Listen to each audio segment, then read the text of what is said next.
evening, everyone. Welcome to Black Man Speak. I'm your co-host, DJ Stewart. I'm your co-host, Tommy D. Duncan III, otherwise known as TD3.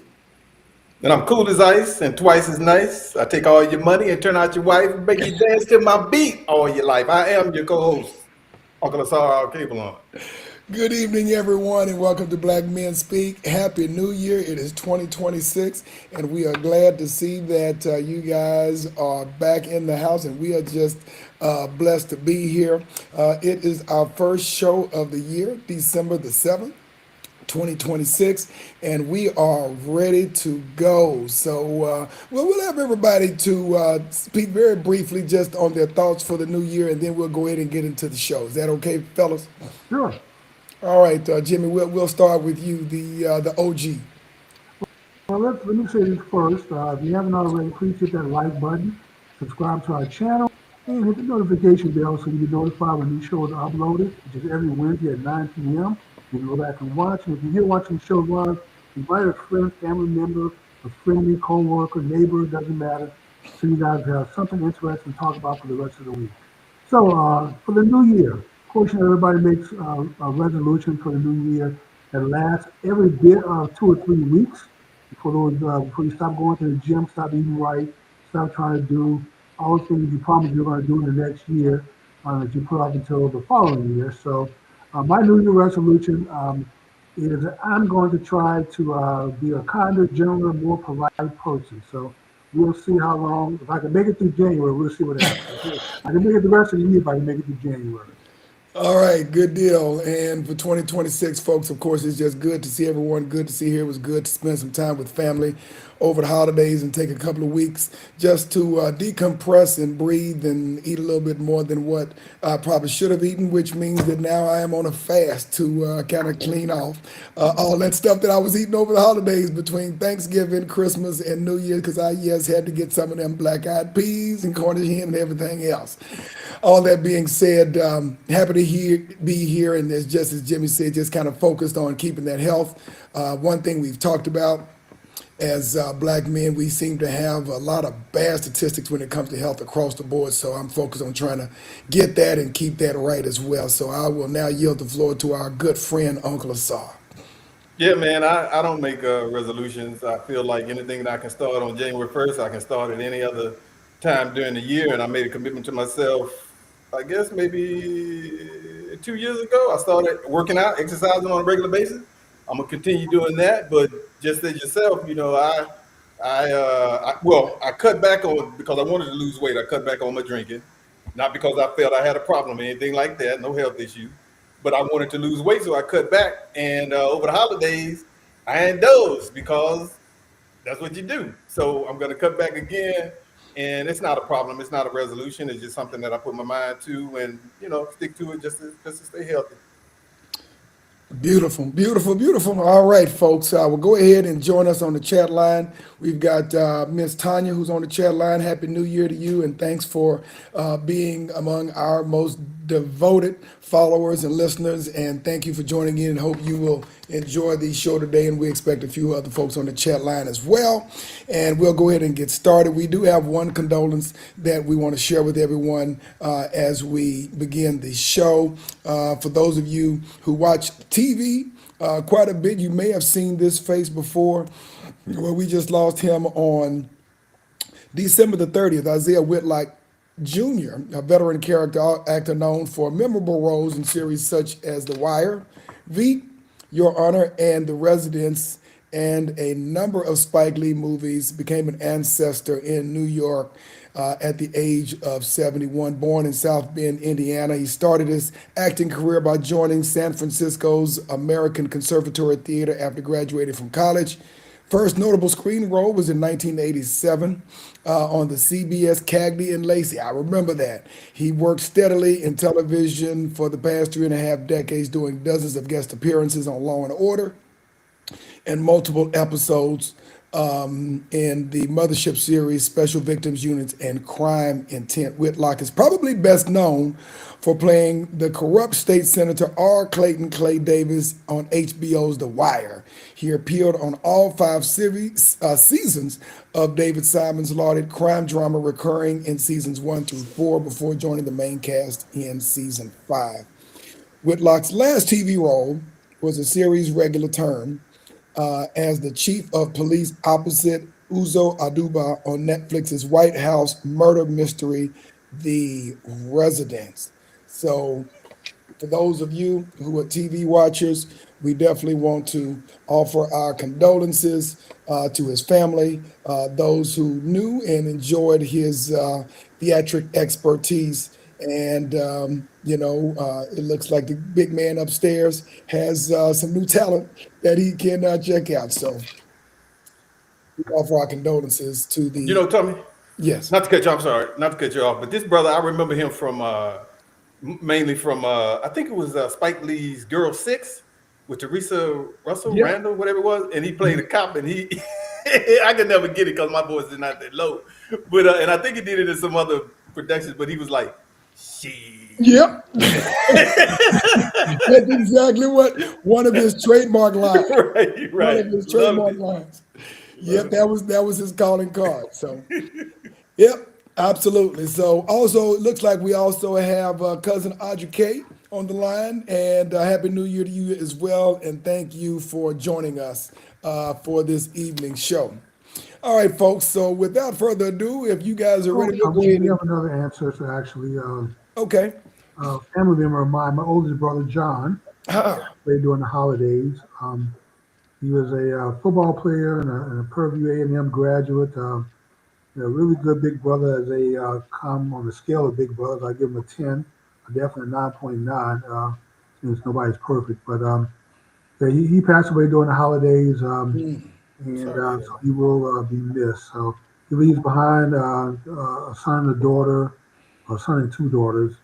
I think one of them we haven't got the DNA test on, so we're still not sure. But but yeah, my oldest brother John passed away. and how old was he, by the way? He was unfortunately too young, 66. Gotcha. Gotcha. Well, definitely our condolences to your family during this time of mourning. And, it happens over the holidays. I lost my uncle in December of 2024, just coming into the new year. So I don't know. Sometimes there's something about these holidays, but Yeah, I remember that. Yeah, and I'm not want to jump on the train of despair, but I lost my mother 2 years ago, I remember. February 3rd, and she went into the hospital on the first day of Kwanzaa, December 26th. Oh, So wow. yeah, it's coming around. Hmm. I guess as you get older, it doesn't get any easier. I think sometimes it gets harder because of all the time and the love and that kind of thing you spent with a person. I mean, especially your mother and your Oh, brother. yeah. I can imagine. Yeah, man. All right, folks, we will now transition into our stories for the night. Probably the biggest news, among the biggest stories that we have going on today that we've seen in the news. In Minneapolis, Minnesota, there was a unfortunate killing there. An immigration and customs enforcement officer shot and killed a Minneapolis motorist earlier today during the White House's latest immigration crackdown on major American cities. Videos taken by bystanders with different vantage points and posted to social media show an officer approaching an SUV, stopped across the middle of the road, demanding the driver open the door, and grabbing the handle. The SUV begins to pull off, and a different ICE officer standing by the vehicle pulls his weapon and immediately fires at least two shots into the SUV. The SUV then sped into two cars parked on a curb nearby before crashing to a stop. Shooting marks an escalation on the latest in a series of immigration enforcement operations. Minneapolis Mayor Jacob Frey sharply criticized the deployment of the 2,000 officers as part of the immigration crackdown. Minneapolis Police Chief Brian O'Hara said the woman was shot in the head, stating the woman was in her vehicle and was blocking the roadway. At some point, a federal law enforcement officer approached her on foot and the vehicle began to drive off. In a statement, the city of Minneapolis says police officers responded to porch shots fired and found the woman with life-threatening gunshot wounds to the head. Minneapolis firefighters then removed the 37-year-old woman from the vehicle, immediately beginning life-supporting measures. She was transported to the Hennepin County Medical Center where she was pronounced dead. Just a very, very unfortunate and sad situation that happened a little bit earlier today. Yeah, I think this is about the fifth murder that they've committed. These ICE people arresting people. They're patty rollers. What's a patty roller? They're slave catchers. That's what they are. And if we think we're safe because we were born here, I mean, you know, they're trying to put in legislation to get rid of us too. Let's be clear. But yeah, these people are maggots, man. I watched the video, and she was in retreat. She was leaving. The guy was trying to put her out of the car, and the other cop that she was trying to make a 3-point turn, he jumped in front of the car and then shot her in the face. Those are cowards, and they need to be dealt with. Not sure exactly what's going to, happen. Of course, Nothing. yeah. Well, we'll see what happens. I mean, there's definitely a spin on this, and just to acknowledge the for the family, the young lady's name was Renee Nicole Good out of Minneapolis, Minnesota. 37-year-old. I think you may have said, or she may have, I think, had 2 children, so to speak. So this is a very, very unfortunate incident, and I'm pretty sure there'll be a lot more details that will be coming out of this. Let me say this, Tom. First of all, I don't know of any legislation to try to get rid of us, so I'm not sure what Uncle Sarge is making reference to. But the other thing, like we talked about on this show before, this is a different administration than the previous one. It's very more law enforcement and support of law enforcement. People do not get into a confrontation with people who have guns that they can point at you. And it's very difficult to prosecute cops or law enforcement officers. I'd So agree. for that very reason, be respectful, humble yourself, follow the instructions, and live to fight another day. You can always file a complaint. You can always make your voice heard. You can always protest on the sideline, and stay alive. Do not get into confrontation with these people. Do not drive your vehicle towards them. Don't run away from them. Don't do anything that they can construe as endangering their life, because unfortunately for you, who's dead, they're still living. And your loved ones have to deal with the loss. So the best thing you do if you are against ICE and what they're doing is to stay alive and just continue to protest. Being dead does not advance your cause in the issue at one iota. It just means that you're 6 feet under, you're no longer among the living. So I just they do have legislation they're putting forward to repeal birthright citizenship, and if that doesn't affect us, then I don't know who No, it it does would not affect. Wait a affect minute, us. wait a minute. Okay, I'm sorry. Go ahead. I mean, it does affect us because we have birthright citizenship. So they try to repeal the 13th or 14th or whatever amendment that is. Let's be clear.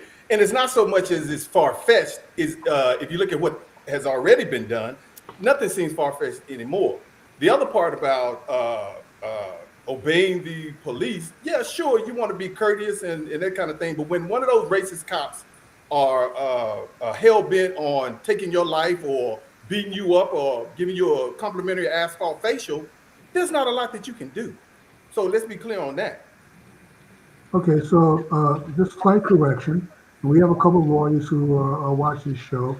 Um, the amendment that you're referencing does not, well, first of all, it's written for free slaves. So that issue has already been settled. The issue now is whether a person who comes here and have a baby is automatically, that baby becomes a citizen. In the law, the amendment was not written for those, because you have dignitaries, you have other people from around the world who come to America, who have children here, but they're not subject to the full extent of our laws. And that's what the amendment calls for. So if you're an ambassador here, you have diplomatic immunity, you can go out and kill somebody, and the most we can do is ship you home. If you have a child here, you're not a citizen, your child's not a citizen, because you're not subject to the full extent of our laws. So that's what the amendment calls for. So that's what's being challenged, is that if your parents are not citizens, and you come here and are born, and a U.S. and person who's not a citizen, that's not the full extent of our law does not apply to them. They can't apply for Social Security, which is the law. They can't apply for disability, which is the law. And now you're supposed to be applying for any other benefits COBRA or COVID or anything else, and that's law also. So illegal aliens are not they're not fully impacted by our laws. So that way, so that if you read it that way, the interpretation, which is before the courts, is that they're not citizens and their children that are born here are not citizens because they're not subject to the full extent of our laws. So that's what's being challenged. There's no legislation that I know of when someone's trying to take away birthrights for American citizens. You were born here, your parents were born here, you're a U.S. citizen. You are subject to the full extent of all of our laws. In fact, you break one and see what happens, see if they'll come and enforce it. You're not looking at deportation like some of the illegal aliens are. I'm sorry, Tommy. But like I said, we have lawyers who watch this show. Feel free to chime in if I said anything else incorrect. So you're referring to stare decisis, which means it's been settled, right? Supreme Court law, whatever amendment we're talking about, or whatever, right? So I seem to remember that recently they just repealed, the Supreme Court repealed the abortion law, right? Yeah, The right to have an abortion. Yeah. yeah. So that tells me there, nothing is set in stone. Nothing is stare decisis.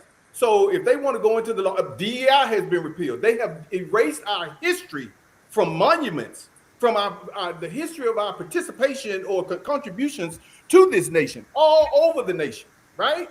So why would I believe that they wouldn't go and repeal my citizenship? Why would Because I believe that? a law can be overturned, but an amendment has to be appealed, have to be taken off the Constitution. So that's only happened one time that I know of. When we repealed the alcohol abortion. I mean, so restriction.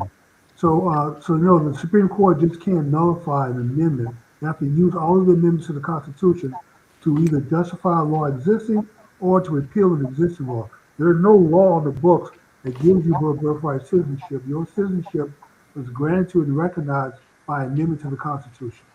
Okay, That's believe what that. protects you. Believe that. All right, sure. Okay, So, and just so I can clarify, amendments can be repealed, right? you can, yes. How is American citizenship established? You have to have parents who are American citizens and that are subject to the full Is that what it extent. says? I'm sorry? Is that what it says? Parents who are American citizens? If you're looking at the 13th and 14th Amendment, yes. It was written for slaves, the freed slaves, in order to get around the whole issue, whether you're born here or not, whether you came here legally or not, or that basically, that's where the grandfather clause comes from. If your grandparents were born here or are here in America and they're subject to our laws, then their kids, their grandkids are citizens. So that's basically what the law says in order to, because people say, okay, you're free, but you're not a citizen. You Correct. don't have a right to vote. You don't have a right to this because you're not a citizen. You're just born here. You're just free as a slave, but that'll make you a citizen. So that's what those amendments settle, the whole issue about freed slaves and their citizenship. But we've always recognized that birthright to someone who's already an American citizen grants you American citizenship, even if you're not born in America. You could be a service member, serving in Germany, and have children. Your children are American citizens because a service member is still subject to American law. You renounce your citizenship and leave the country and have a child outside the country, then your child is not automatically a citizen because you renounce your Yeah, I would citizenship. agree with that. Outside of the country. You're no longer subject to our law. And then people that are here as diplomats and works at the consulates and the embassies. A lot of people come here just for on temporary visas to go to school or to work, and they leave. They're not subject to all of our laws because they can't apply for Social Security or disability or any of the other benefits that are enacted by law. So they're not subject to all of our laws. So they're not American citizens, even if they have children that are born here while they're here. So that's the issue that's being settled. We just took it for granted. If you're born in America, you're an American citizen. But that's not the way that the law was actually intended to be interpreted. And so finally, it's come to a head where the Supreme Court is going to actually decide that this year on birthright citizenship. Because the Supreme Court is responsible for interpretation, right? Interpretation, that's correct. And so if it can be interpreted in one direction, it can be interpreted in another. And It's not an amendment, though. See, that's the thing that you do. Well, I mean, You're conflating the amendment with the law. So the laws are what are interpreted by the amendments. You can't interpret the amendment says what it says. Period. I'm talking about the You law, can't Jimmy. nullify I'm the talking about the law. amendment by but simply because the Supreme Court decides, oh, we You want to. misunderstood. Huh? You misunderstood what I was saying. In terms of the interpretation of law, that is the objective of Supreme There's no Court. law in the books that says that grants you a citizenship. That wasn't what I was trying to Okay, say. That wasn't what I was trying to say. What I was trying to say is the law itself is interpreted by the Supreme Court, yes or no. correct. Now, an amendment, it could possibly be appealed because it was added to the original Constitution, correct? Right. There's a process to repeal What it. you're saying is it's not possible, or are you saying it's not possible that an amendment that it pertains to the citizenship of anybody cannot be repealed? It can be repealed, but not. It can't be taken off the books, off the Constitution by the How do you- Supreme Court. So if you want to repeal it, yes, you can repeal it. There's a process. Just like there's a process to amend the Constitution, there's a process Correct. to take amendments off the Constitution. So And that's the how process. It's not the Supreme Court. and The Supreme how did Court just put a rule that the 13th, 14th, or any other amendment for that matter is now null and void. African Americans receive their citizenship in the United States? They were grandfathered in because their parents, their grandparents were born here in America. So they were subject to U.S. laws, which means that they were born here, they were subject to the laws. So, as since your grandparents were born here and subject to our laws, you are a U.S. citizen if you were born here of those parents and Was that grandparents. based upon an amendment of the Constitution itself? Constitution, that's an amendment. An amendment to the Constitution, right? Correct. Okay, I'm just making a point. All right, so But let me close by saying anything that is given to you can be taken away. That's true. And I think Correct. this administration has proven that they don't abide by the law or the Constitution. The last time I heard, the president was not above the law, but the Supreme Court came in, and you can call it a law or an amendment or whatever you want to call it. They changed it, right? So there are two cases: abortion and the president being above the law. And I think you mentioned something about somebody else outside of the country not subject to United States laws. Well, apparently the cat from Venezuela is apparently. So it's whatever they think, man. So again, if you want to sit back and be comfortable in, oh, I'm a citizen and they can't take me out of here, all right, Well, I'm very comfortable in that fact, so I'm okay, not worried about ICE knocking on my door. sure. So I'm good. But if you want to worry about that, then you're a grown person. I can't what to worry about. I would just hope that you wouldn't stretch yourself out too much and lose days or years of your life stressing over the fact that ICE is going to come pick you up and Seriously, deport you. I don't know. I don't even know not where they that would deep. deport us to because nobody wants us. Um, so we're kind of stuck here. So and actually, being What do you black mean actually gets in stuck? our favor. What do you mean stuck? Not really. I'm not What do you stuck mean here. stuck? Well, I'm saying if what Uncle Sarge said was true, let's say the orange man just rounded up all the people, all the black people, and decided to deport us. What country would take us? Wherever they want to, that's what they've been doing. Yeah. They've been sending Hispanics to Africa. For what? They're not from there. They've been sending people back to other places. I mean, come on. They're doing what they want to do. Let's admit that. You don't have to believe that they can send us back, but let's admit that they are subject to change the law and do what they want to do. The plane was in the air with those people, and the judge said, stop, turn around, come back. The guy said, we ain't doing nothing. We going and we putting this dude in the prison. What country was that they put the guy in? Aguero, whatever guy. First of all, the person They you're sent talking him down. about The judge said, is stop. back in And they America. didn't. He's in America. So what's the complaint? They didn't turn the plane around. You are correct, but he was released from prison and flown back here. So they're Okay, now I go going. rob the 7-Eleven, but I get the money back. Am I still going to jail? So Did I break the law? they're following. Okay, just let me Okay. finish. They are now the judge required them to follow the whatever process that he thought they didn't follow to deport the man. So that's happening. He will be deported in the end. Uh, but there are some countries that don't want to take these people back. So they have to ship them to a country that we paid and that agreed to take Right. them. But that's So not billions you of people. said where are they gonna ship us, and I said anywhere. Yeah, you're talking about a handful of people that we can give a few $1,000s to for a country to take that's poor. That's A few different than thousand. trying to They're round gonna up 40 send. They're gonna million. put. They're gonna send the Can Palestinians I to finish? East I didn't, Africa. I didn't overspeak you. So y'all, I think one of the Yes, things you did. y'all Come complained on, bro. about last year was me over Roll talking the to tape you. back. And I Play the was talking, and videotape. then so I'm trying to do better this year, but y'all need to work with me now. I I know. never made that commitment, but you over talking Okay, me I first, made brother. the But I'm commitment. not I'm saying counting. I'm All I'm right, not asking counting. you. let's all It's work the spirit together. I'm of asking it's you the to work spirit of with Okay, me. exchange. wait, finish. Jimmy, I'm you asking you to finish. work with me. Jimmy, you It's finish, one and then thing to round up a few people and ship them to a country and pay them a few $1,000s per head per year to keep them, versus trying to round up 40 million people and having some country take them back. So all right, that's the issue. all right, so you responded. Then we need to So, go to the next story. so first of all, they're not gonna give them no money. They talk about when you get back, we're gonna send you the money. They're not gonna give it to them to give it before they go back. So that's a lie. Number two, the most recent example of shipping people out, they gonna try to send the Palestinians to Somaliland. That's what that's all about. Bye. So don't tell me they can't. They're not gonna round up a few million people and ship them out. That's what they gonna do. Hell, they shipped us to Liberia. They sent some of us to Liberia to start their country. Come on, man. There's nothing that these people will not do. All right, let's go ahead and move on to our next question. One of the other biggest stories, of course, coming out of the weekend, and I'm pretty sure everybody should know about, is U.S. policy in Venezuela. The U.S. military launched a large-scale attack on Venezuela this past Saturday, capturing Venezuelan President Nicolas Maduro and wife Celia Flores. Missiles rained down on the army bases, airfields, and key infrastructures across the capital in Caracas and the surrounding region. U.S. Special Forces reached Maduro's residence and abducted him along with his wife. They were boarded onto a U.S. warship and flown to the U.S.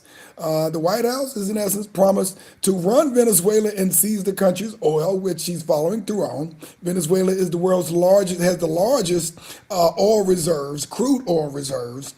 Venezuela's Supreme Court officially designated the country's Vice President, Delcy Rodriguez, as interim president, who initially denounced the abduction of Maduro, but soon afterwards, the White House issued a warning to Rodriguez, telling if she doesn't do what's right, she's going to pay a very big price, probably bigger than Maduro. By Sunday, Rodriguez posted a more conciliatory message on Instagram saying that her government is ready to work with the U.S. In writing, we invite the U.S. government to collaborate on an agenda of cooperation oriented towards shared developments within the framework of international law.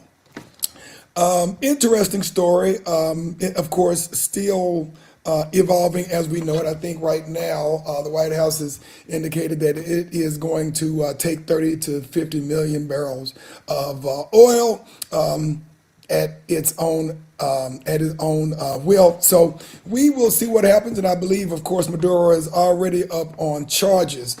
Yes, he is. So interesting story, question of U.S. law versus international law. But this really talks to more of a broader policy issue of the U.S. and other Western countries around the world when it comes to those who cannot protect themselves. Because at the end of the day, ultimately, Well, by the time he dropped off there, I guess he'll be back.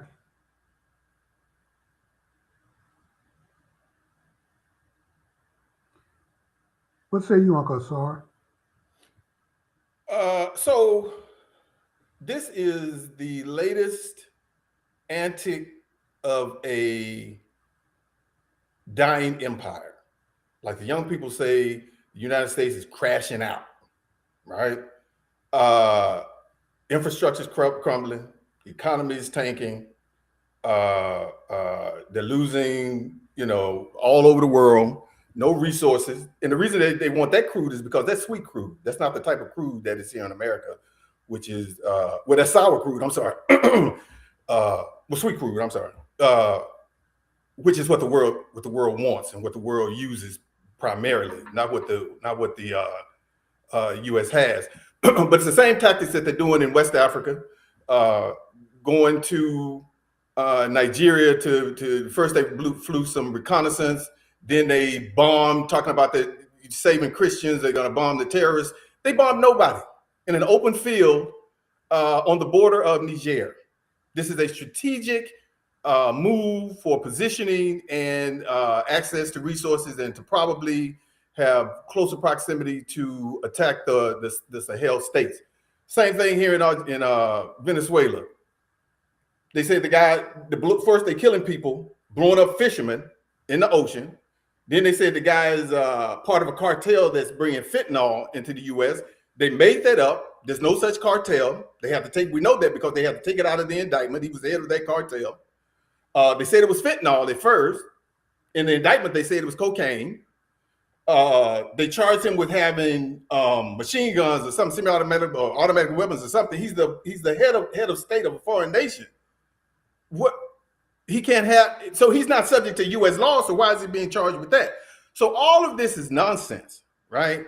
So now they want to go in and take the resources of the country. And just today, Trump said they're going to take 30 to 50 barrels and sell it, and he's going to be in charge of the money and to give it back to the people of Venezuela. And on top of that, they posted false videos talking about people are celebrating in Venezuela when it was only the people here, the bourgeois people, the bourgeois elitist Venezuelans who are here, like that woman y'all mentioned who thought she was going to be president, who's kowtowing to Trump now. They show videos from Brazil. They show videos from Argentina. These were not the people of Venezuela in the streets. As a matter of fact, they put out a statement that they want their president back. So let's be clear. They broke U.S. law. They broke international law, and they went down and kidnapped this man and has falsely charged him with crimes, and they're going to steal his country's resources. All right. There's a lot of misinformation there, Uncle Sar. You said what? I don't necessarily have... what did you say? It's a lot of what information? I said it's a lot of misinformation that you provided. Disinformation. Oh, okay. So I'm... Because Fox News didn't say that? It's not, you didn't see that on Fox News? Okay, my bad. In the interest of time, I like to, now it's the bottom of the hour, and I like to move into our... we're doing a test run of trying to experiment a new format here. So we're now entering into segment 3 of the show. So I'd like to go in with the scheduled program breakaway. Maybe we come wait a minute. Go ahead and address what you said. I mean, that's a hell of a charge to say there's a lot of disinformation. Go ahead and address that briefly, if you're in a rush to move to the next segment, please. Okay, first of all, we have multiple people that we've arrested, 2 nephews, an accountant, and 2 other generals that were charged with smuggling drugs into the country that have turned on Maduro. We did find 15 tons of cocaine in the stored away. He was part of a cartel smuggling drugs using his military and diplomatic credentials to smuggle drugs around the country. So we have a right. I mean, there's an arrest warrant issued for him. Biden basically made a deal with the United States to basically step down if he lost the election in return for his 2 nephews and accountant being freed. We stuck to the bargain, but he reneged on his. So once again, when you're a warring country, I keep telling y'all this is what we are. We finally started to realize what we are and come up to our. This barbarism. I don't know what you mean by warring. Barbarism. You call it bullying. You call it whatever you want, but that's who we are. Okay. We are an 800-pound gorilla. Just to be clear. And so when you're an 800-pound silverback gorilla, you don't act like you're a little Burmese 12-inch Burmese monkey. You don't let people push you around. When you pound your chest, people pay attention. Because we're in the jungle and that silverback gorilla would pound his chest and charge you, you would pay attention. It would get your attention real quick. And how do you benefit from that? How do you benefit from the United States being a barbaric country? How do you benefit? I don't know about barbaric, but we do have something called the Monroe Doctrine. No, it's the Dunroe Doctrine. Remember, that's what he said. It's the Dunroe. It's no more Monroe, it's Dunroe. How do you benefit from the Dunroe Doctrine? Okay. You can call it, see the name calling. You as a black man in this country, how do you benefit from the Dunroe Doctrine? I don't know. Why do I have to benefit? You know, you caping for him. You caping for the orange man. You calling him a silverback gorilla, but he's an orangeback gorilla. War segment 3, going back and forth. You're not going to let me answer. You're going to talk over me. So I'll just let you talk. So you asked me to take the time. And as soon as I start answering, you talk over. And then you want to use name calling. Up to me, I didn't make a big deal out of it. I just be quiet or kept talking. Okay, so let's move on to segment 3. Either one. It's up to you. Don't make a big deal out of it. If I can't answer the question, if you're not going to talk. If you're going to talk over me. Let's just move on to the next segment. Segment 3, which I want to talk. Have you and Tommy respond to this Nigerian who's African, I can't remember what tribe he's from in Nigeria, although he's not a big supporter of the tribal concept. He says that's part of the problem with too many folks in Africa.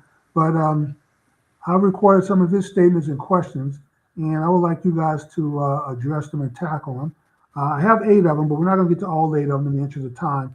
But I would like to get at least 2 or 3. You guys take as much time because these are not just simple concepts and constructs. So take the time you need to get a quality answer, but make it as brief and concise as you can. So here we go. Let's start with an easy one, and I'll get you guys a response on the back end.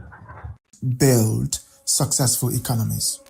Sub-Saharan Africa is often referred to as the poverty capital of the world, holding the distinction of being home to 8 of the world's top 10 poorest countries.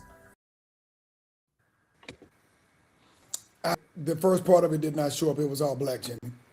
You're basically just saying that African people, leadership, governance can't build successful economies.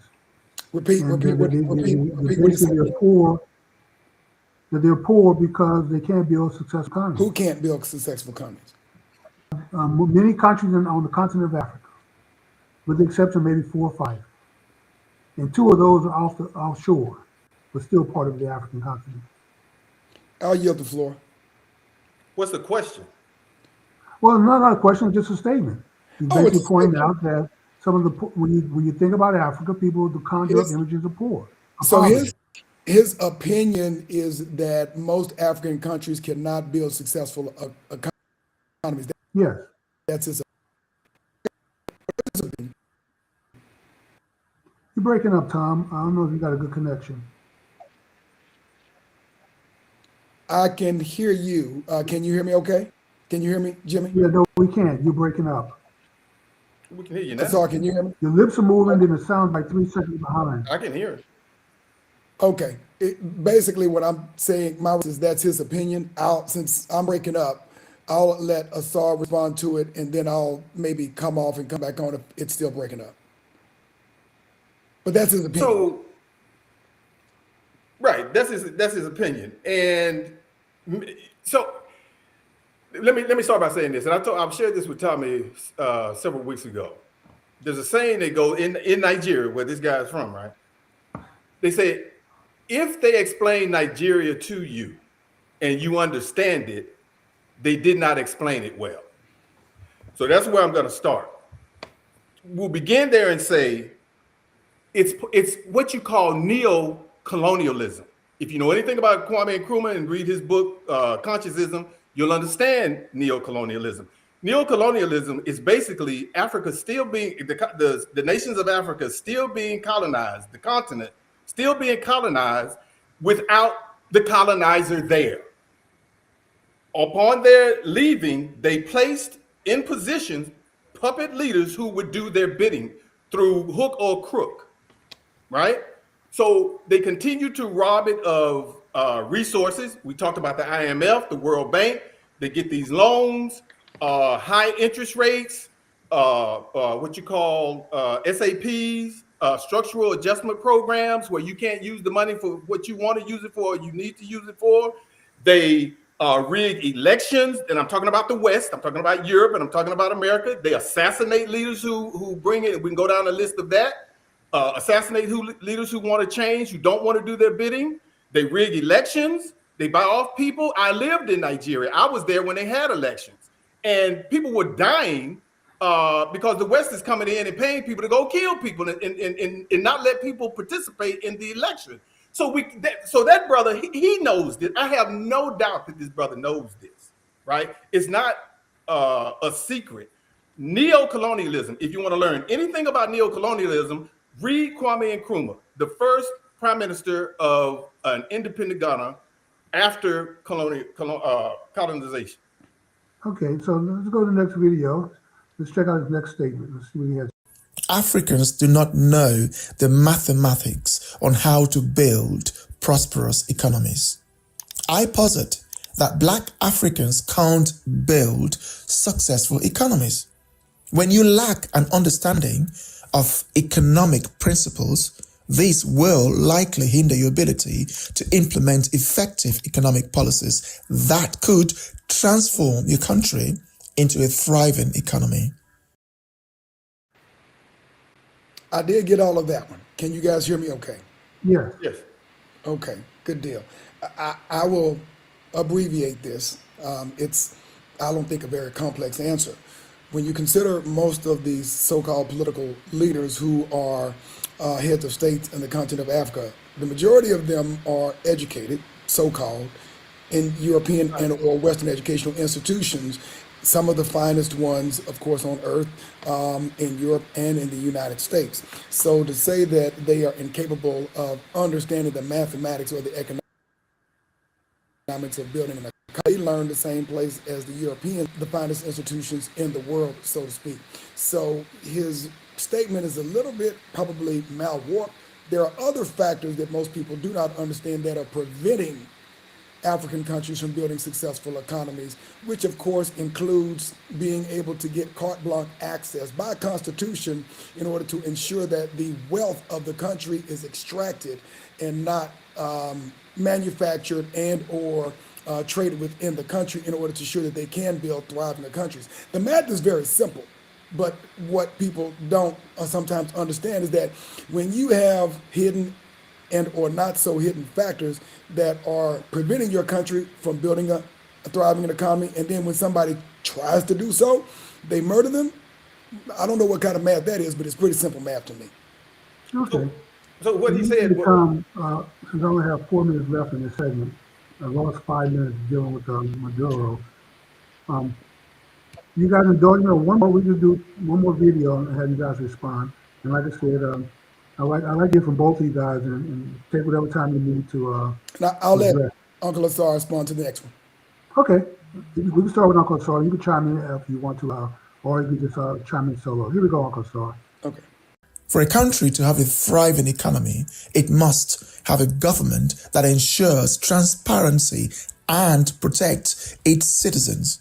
An effective government does not own, produce, or sell goods. Instead, it must create a conducive environment for both businesses and individuals.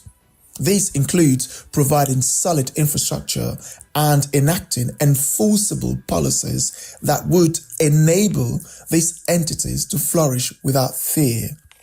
For instance, Nigeria's primary food source is rice, which thrives in its tropical climate. Yet, it can't farm enough to feed its poverty-ridden people. Instead, it imports rice. Why is that? so this is complete nonsense in the sense that the colonizer came to Africa with two. Africa was a thriving place. We built the pyramids. We created math and science is what I want to say on the other one. There's no reason why we don't understand economic system.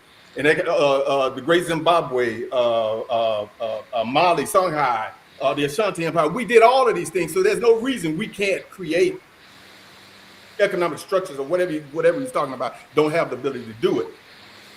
What the colonizers did in Africa was to come in and impose two foreign systems on the entire continent, or at least three foreign systems on greater Africa. That one is Christianity, or the European form of Christianity, if you will, capitalism, and Western democracy.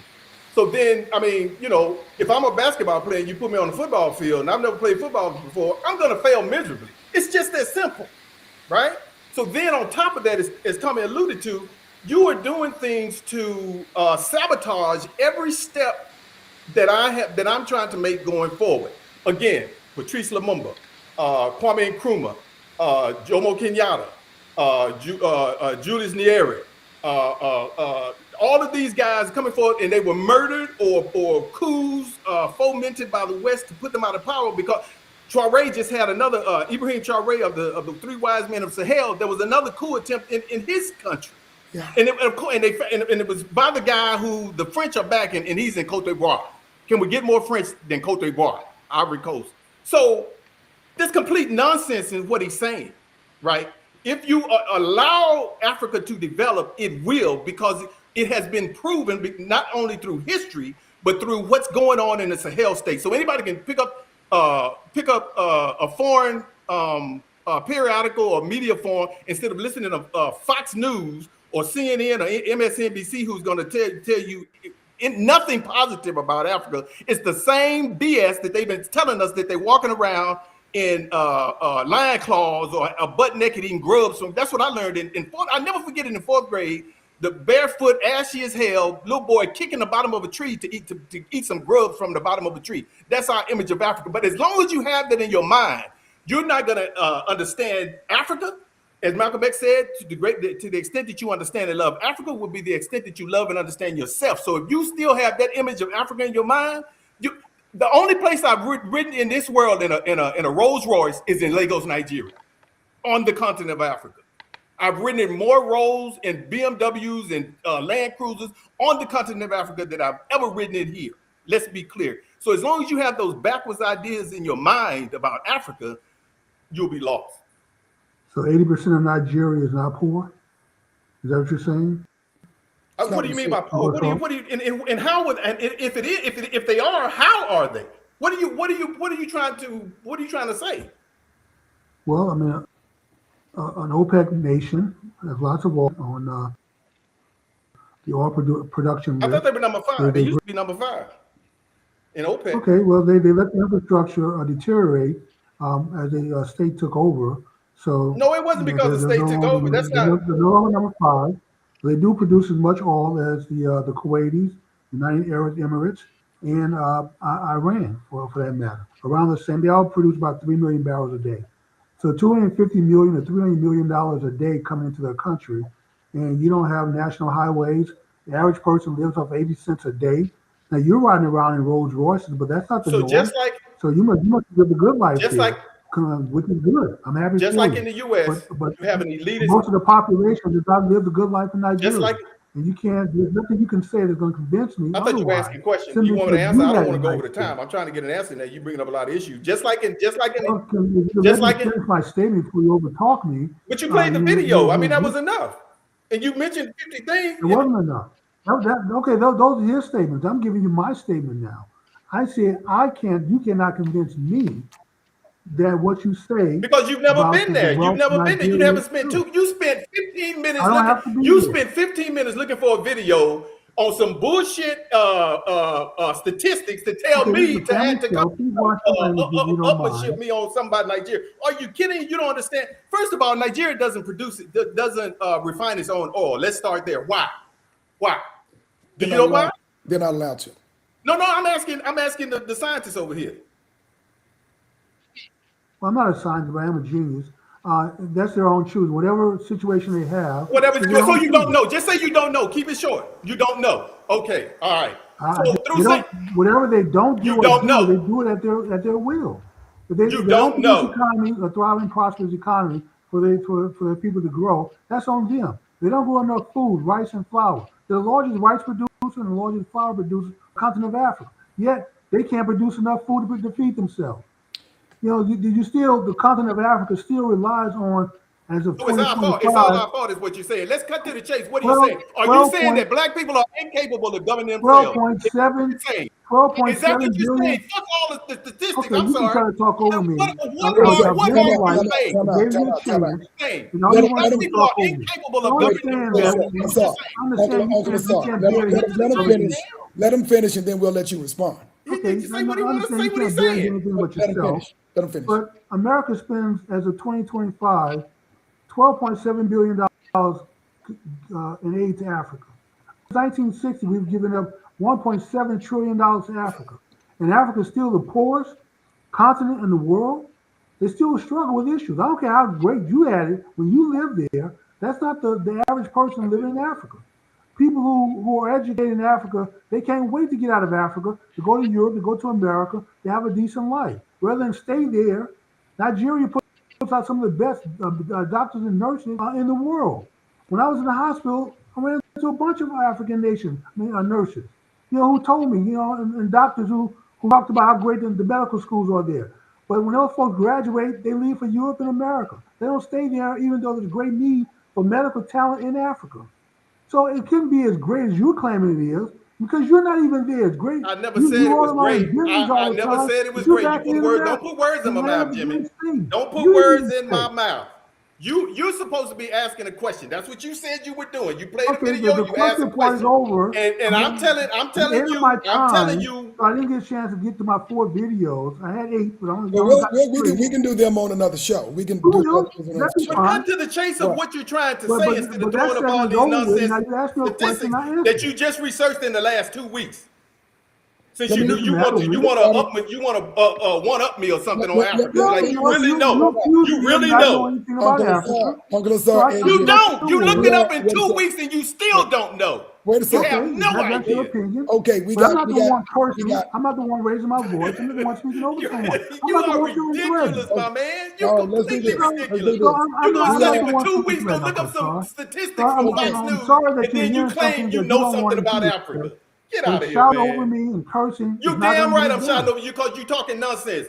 Okay, wait a second. So Absolutely I right. have, but I have a right to Okay, talk that Assar, nonsense just Uncle like you Assar, do. and Jimmy, JR, Uncle Yes, Assar. sir. We are at 10 minutes now, and I'll just stage one question, not for an answer, but just for a question. And then we'll go to sports because we only have 10 minutes left. Okay.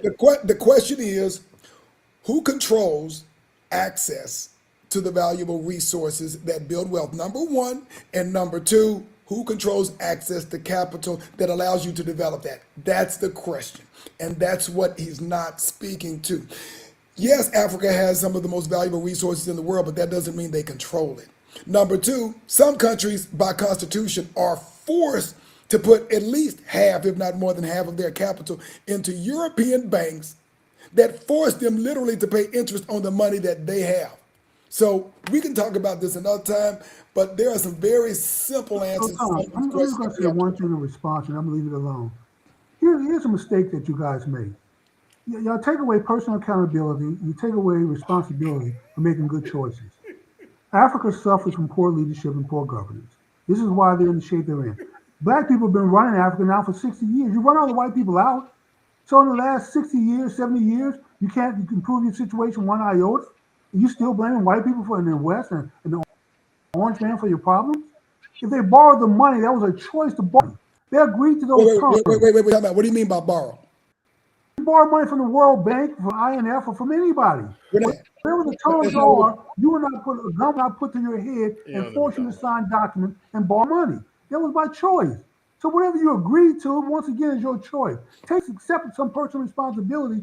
Was it a bad choice? Maybe it was. It was a good deal. Maybe it wasn't a good deal. But still, you chose it. You agreed to it. So honor it. So whatever you have to do to pay off your debt and get back on your feet, do it. But Africans don't do that. What they do very well is have babies. They have babies. They have lots of them. They can't you know feed what, Jimmy? themselves. They do have lots of babies. Jimmy. Let's stop right Wow. there and move on because yeah, you Sure. You know because what? Next week, You let's know, stop. I used to work with. I used to work with. I used to. I used to have these two dudes work for me, and I know they this, were street Uncle very Son. street. They were You street, stay Wait a very with second. your streetwise. Let him go. Let They him were go. very streetwise, and one of them was, he didn't come to work on time and all this kind of stuff. And I would complain to the other guys. They were older than me, but I was the program director. And I would complain. I'm like, yo, man, talk to your boy. I'm trying to. He said, look here, man. He said, give him enough rope, and he'll hang himself. He just did. Let's move on to sports. We have about 7 minutes left. We'll talk a little bit about college sports first, and then we will talk a little bit, probably less, about professional sports. So what we haven't done, of course, is have a live show over the last 2 weeks. But in that period of time, of course, the college football playoffs have had several games that have us at the semifinals of the college football playoffs. We've talked a little bit about a couple of different teams, of which I'm open to talking about one of them since I wasn't giving them enough credit. They're no longer in the playoffs, even though they were number 3. But right now we have the University of Indiana, number 1 in the country after beating Ohio State against number 5. Oregon, and then we have Ole Miss, who just beat Georgia this past week against Miami as well. So there may be some opinions on kind of looking backward or looking forward on the college football playoffs in terms of what's going to happen or what has already happened. So I want to open the floor for that. Well, we had almost, the experts almost counted Miami out. And certainly, I mean, they squeaked their way in to the playoff system. but they demonstrated that they deserve to be there. First two, were probably legit, and then Ole Miss. I mean, once again another upset. So, but it's good that we have a playoff system, so you can sell these things on the playing field and not by sports writers. I would say that, any given Saturday in this case, but maybe Thursday or Friday on these playoffs, any team that has the right personnel on the field can win. And the reality of it is the best team on that day won. One of the reasons, and I would talk very briefly, that I would not give my alma mater enough credit is because of what I saw and knowing enough history that they got. So you knew this was going to Let, happen. let me finish. Let me Go finish. ahead. I've had enough history of watching them to know that they were not a legitimate number three. That's the reason I didn't give them the credit. Now let's move forward into the projections. No, we're going to give Uncle a chance to respond. You didn't Go ahead, Uncle. comment I don't know too much about it. Who are the two? Who are the what? Let me see the bracket We again. have right now we have Indiana versus Oregon in the semifinal, and then we have Ole Miss versus Miami, who just beat Ohio State, who was number one for several weeks before getting knocked off by Indiana. I'm going with Indiana and probably Ole Miss. Ditto that. I would have to say the same. Indiana did a job on Alabama. Did they do a job? I mean, that defense of theirs is, boy, it's pretty tough. So it should be a good national championship game in the end, whoever gets there. All four teams played really well, but right now it looks like Indiana is just playing a little bit better than everybody else. I'm going to have to agree with. I'm sorry. Go ahead. No, we're talking about A&M just a second ago. Right. And I remember throughout the season, you said they had, I'm tempered, your comments. You said they had good coaching, right? At a certain point, if you got the same amount of talent, the same level of talent, it depends on coaching. I can't get my head around why the game before they were down on the goal line and he threw interception, and they did the same thing in the last game. They could have tied or at least won or something. They did the exact same thing. What type of coaching is that? I don't get that. What I would suggest is that one of the things that I was talking about throughout the most of the year is that Texas A&M hadn't really played anybody. And when I said hadn't played anybody, they hadn't played against a strong defensive team, of which Texas had, of which also Miami had. And that led to the consequences. And the reality of it is, I mean, they have a talented quarterback, but you have to use him in his most effective way. And unfortunately, that didn't happen. Marcel Reed is not a pocket stand-up quarterback. He has to be on the move. So it's coach. So you go. So I mean, do you have any second thoughts on the coaching of A&M? They failed them in those two games. They failed them. Basically. That's all I can say. They failed them. I'm not saying that they don't have good coaching, but when they played a team that has equal enough talent, you got to take it to another level. Tom, the glass is always half empty with A&M with you. Yeah, So until I see better. Until I see better. Give them credit for what they did this year versus what they were doing. Yeah, I'll give them credit for winning 11 games and then not even getting to the SEC championship and then getting drop kicked in the first round. I'll give them credit for that. Okay. Well, at least they got there. A lot of teams didn't. Over 3,000 teams didn't make it there. So let's give them credit for that. I will say this much. If they had played Ole Miss, Alabama, or Georgia, just three of the four top teams, they wouldn't have made it. They didn't this year. It was a perfect storm. Well, Tom, you don't always get a chance to pick who you play against. You play against the schedule. Agreed. And sometimes the schedule may be friendly, sometimes it may not. So we got a couple of minutes. Let's take a few minutes for the pros, very few minutes. First, I have got to give a Texas A&M alum his flowers this past weekend. Myles Garrett broke the single season sack record this past weekend against the Cincinnati Bengals, eclipsing Mike Strahan and TJ Watt, and getting 23 sacks, and just had to give him a shout out for at least my 30 seconds.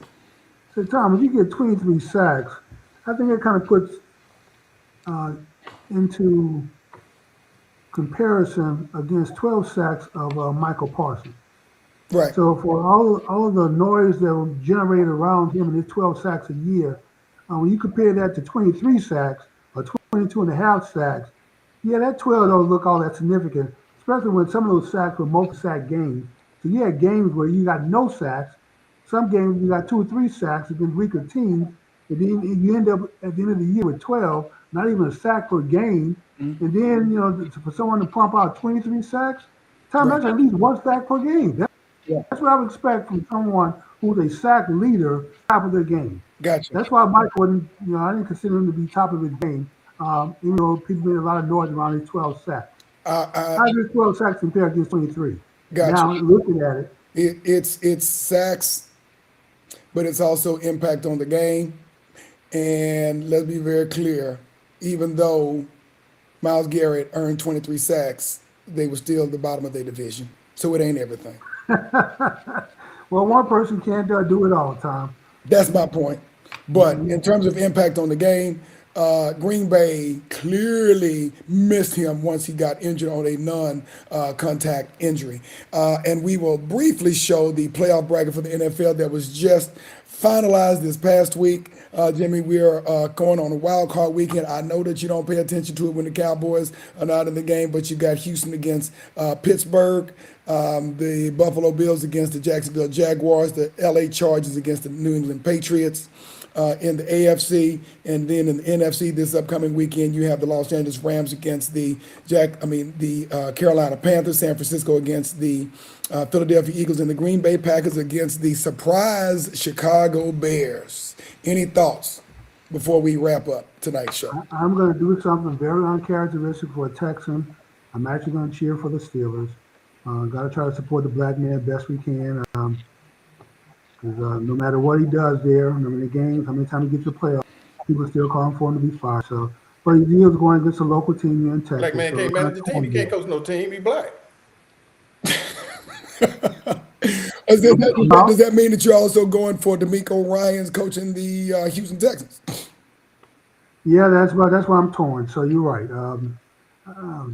Anyway, I probably have to lean. Because both of them are black. I'll watch it, but yeah, that is true. I forgot about that. Yes, so I'm going sir. to have to find a way for a tie from the. I guess you can't tie the playoffs, but No. I probably have to go with the Houston Texans. Then that's the case. Yeah, black man can't. Out of neither one of them ain't no good because black man can't coach no team. All they good enough is to run around out there on the field. And let me say this about the NFL real quick before we close. I thought they scraping the bottom of the barrel when they got rid of Kaepernick.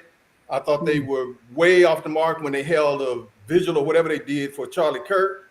And now they have gone and sent a letter to, I don't know who was their support letter or whatever, they want Trump to do something about the murder of Christians in Nigeria when they have no idea what's going on there. So I didn't watch NFL football. Like I said, I really hadn't watched football since they got rid of Tom Landry. I watched the Bears, the 85 Bears. And when Walter Payton retired, that was about it. And I'll be damned, as Chuck D said, I'll be damned, you can slap me right here if I ever watch another NFL game. Gotcha. Well, why don't we look at this? Since JR is doing his predictions, he has predicted the you predicted, well, you chose the Pittsburgh Steelers, right? Well, no, I'm gonna go with the Texans. I'll change it up. Since I'm going with the Texans because I think Aaron Rodgers is a good quarterback, but he's on the back end of his career, and I think the Texans are going to light him up. What about the Bills and the Jaguars, or do you even have an opinion on the Bills and the Jaguars? I've only watched the Jaguars once this season, so I'm gonna have to go with the Bills. I watched them a couple of times. So I think they're probably the quarterback position. They're probably a better position. So Bills. I am leaning towards the Bills, but I'm going to be the contrarian and go with the Jaguars. What about not the Chiefs, but the Chargers and the New England Patriots? I'm still not convinced that this quarterback of the Patriots is the real deal. But I've heard many talk about him, so I've only watched 1 quarter of play for the Pats. So I think I'm going to lean towards the Pats in this game because they're a home team. I'm going with the Pats, no doubt. I'm not even going to blink regardless of the quarterback in this case, because one thing he does very much is protect the ball. What about the LA Rams and the Carolina Panthers? The LA Rams, I think that's an easy pick. Seattle, No, Seattle. No, Seattle plays the winner of that game. The winner of the game. Yeah, Okay, yeah. so So you're going with the Rams. the Rams are against the Panthers. The 49ers against the Eagles. I think Okay. the Eagles have dropped off a little bit. And It's the Bears and the Packers. you know what? I'm gonna go with the last place last year Packers to Okay. upset the Green Bay. I'm I going don't with. think it's much of a upset since the Bears are at home. So I'll go with the Bears.